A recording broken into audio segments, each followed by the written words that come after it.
Instead of telling you what I think you should be doing or how you could be better, or I thought, well, let me just speak from the heart, speak from my gut, and really not have anything prepared, but just tell you what's worked for me.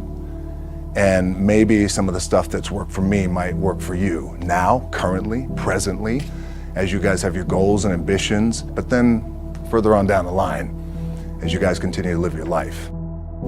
This idea and this notion that you could be anything you want, you can accomplish anything you want, right? We hear that. You've heard that from the time you were little boys. You hear that now. You're already incredibly accomplished.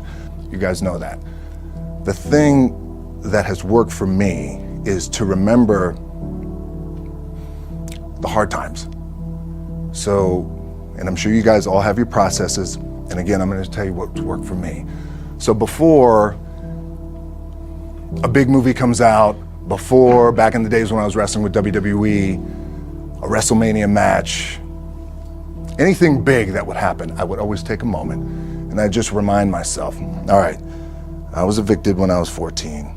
We were kicked off the island. We couldn't live in Hawaii. Had no place to live. A lot of shit happened then when I moved to Nashville. I was arrested multiple times by the time I was 16 years old.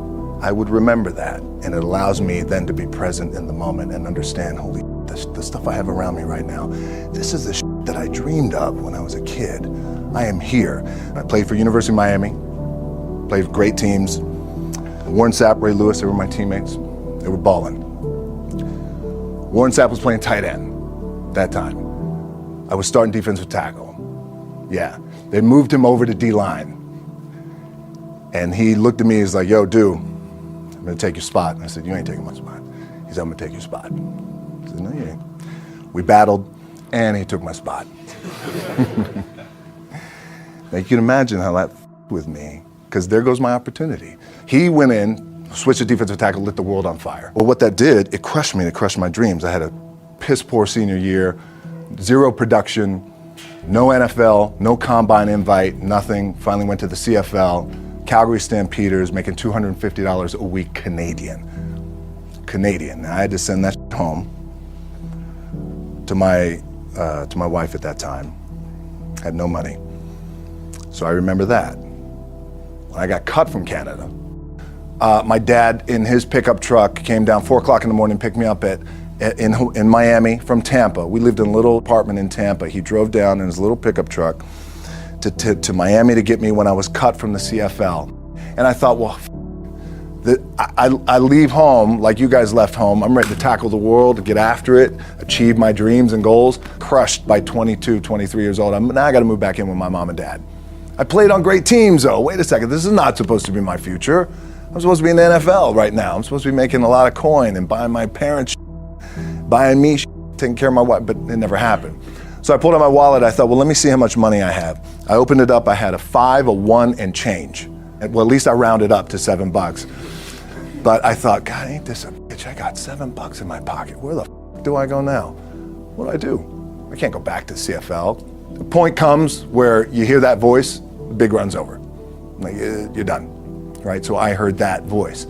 So as Coach was saying, man, I hold on to that. I'm telling you, I keep my back is up against this mother. We laugh, we joke, we have a good time, but my back is still up against this mother. I do not forget it. What this also helps me do, and again, it works for me, is at some point, you gotta be tired of not being number one. You have to be, and you gotta play angry, and I play angry. Now, I'm cool and calm with my approach, and when I step out on my field, which is a set, or, you know, like, there's some, and you're always gonna have haters, and haters are like, well, God damn, man, how many movies are you gonna make, or how much shit are you gonna do? Like, you do a lot of shit. I say, yes, it's my ambition. Of course, why not? I could do it. Yeah, I love what I do. And not only that, but in what world do we not work every day? My back is up against this thing, you know, and I started to play angry, by the way, and I still play angry. My last match, Brock Lesnar, transitioned, and I realized if I had to be great at something, I wanted to be great in this world of Hollywood and movie making and producing and entertainment, I had to commit, and like you guys have to commit. Obviously, you commit to something, commit to the goal. So I quietly retired. 2 years later, I thought, what did I do with my career? Because my movies were not doing well. I was written off. It was around 2006, 2007. I was like, I pulled a Jim Brown. I left when I was on top, like number one in the wrestling business, and I left. It was a ballsy, gutsy, some call it stupid move, but I had to commit and I had to follow what was in my gut. What helps me is to keep the hard times in the front of my mind, because it allows me to go into these big moments that I've worked my ass off, and you guys have worked your ass off. It allows me to go into these big moments with a different perspective. What it also does for me, and again, this is what works for me. Like, my back is up against this mother. Every day, it's against this fucking wall. But it's up against this mother, because it's what I believe in. And when my back is against this mother, then there's nowhere to go but that way.